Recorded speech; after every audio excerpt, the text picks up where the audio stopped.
Question everything for the truth should not be televised. And that's for sure. So with that, folks, what's up with us? Have we been rocked to sleep by these appointed representatives when it comes to our plight and what we need to be about towards getting justice for our people to be able to move us from the ghetto slums and hoods that we was trapped into based off of racism, economic oppression, resource embargo, and many other different tactics that has been used to keep us in a position of destruction?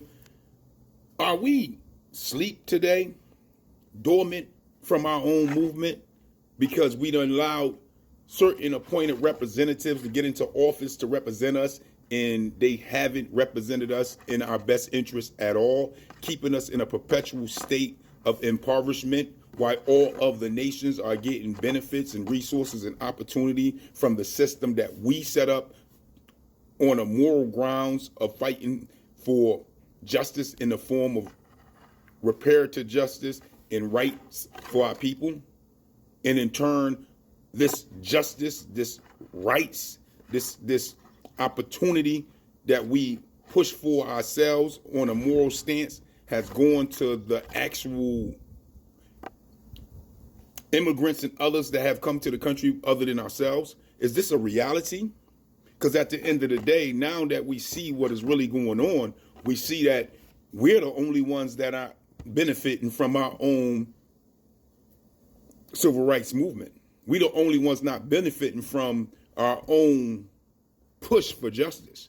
We the only ones not benefiting from the resources and economics that are in America that is really actually on our own lands as Aboriginal Negroes of America, the true American INs. It's just what it is.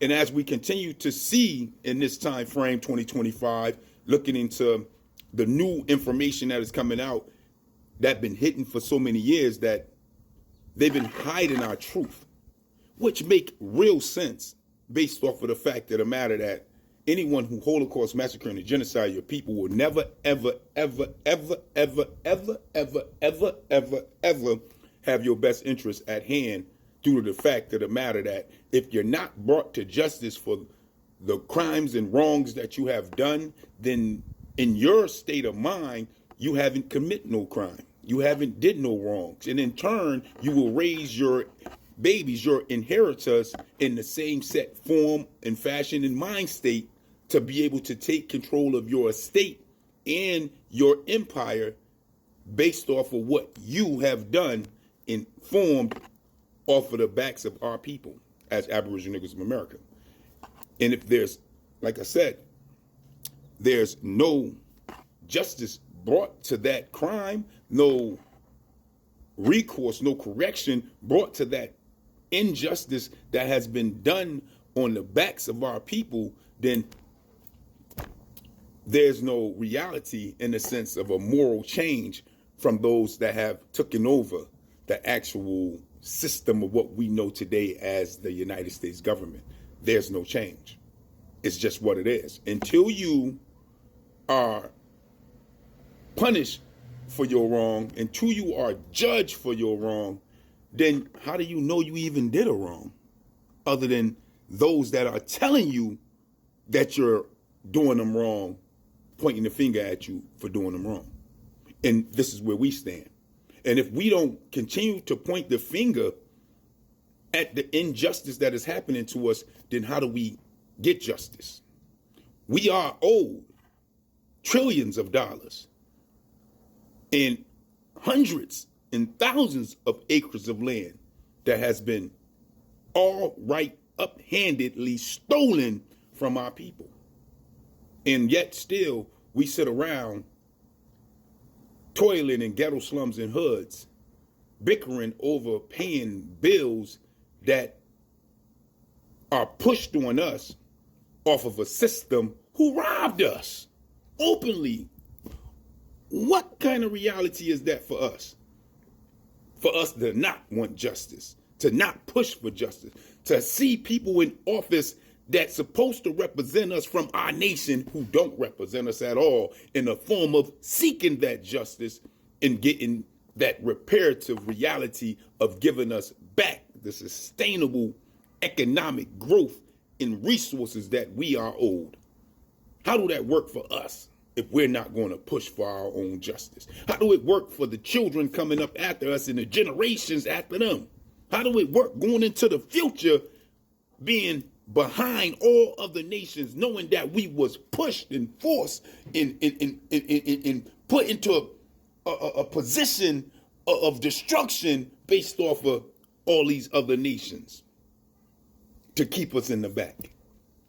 How do we sit around and not want to push for justice to change that reality? Today they got us thinking about it's black on black crime. What?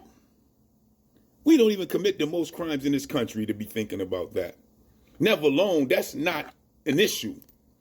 All nations have their own issues, but they can govern themselves.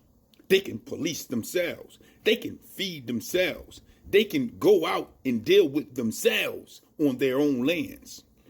We don't have that option as a people.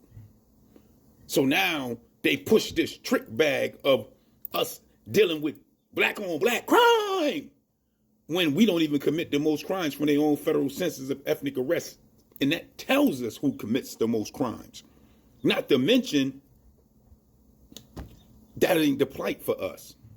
The plight is justice for what has been done to us.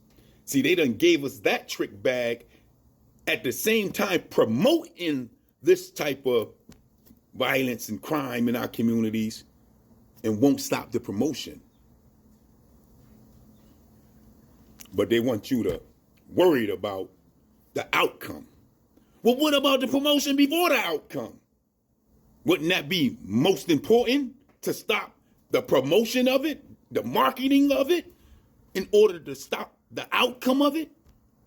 Well, that would be the reality to curbing crime in our community by not allowing them to sing and rap and dance about it, promoting it in all sorts of manners of ways through movies and so on, making buku money off of the promotion of it and buku money off of the mass incarceration of it. Well, until we say something, who's going to say something? Let's wake back up. Let's get back together. Yes, reunify ourselves. Let's put 10 toes down, boots on ground, get back out there and get what's owed to us, righteously so, with the greatest moral vows we can possibly bring. And that's get justice for our people in the form of reparations. Because with that, I just don't get it. I just don't understand it. For that is the question. You let me know. Peace, peace.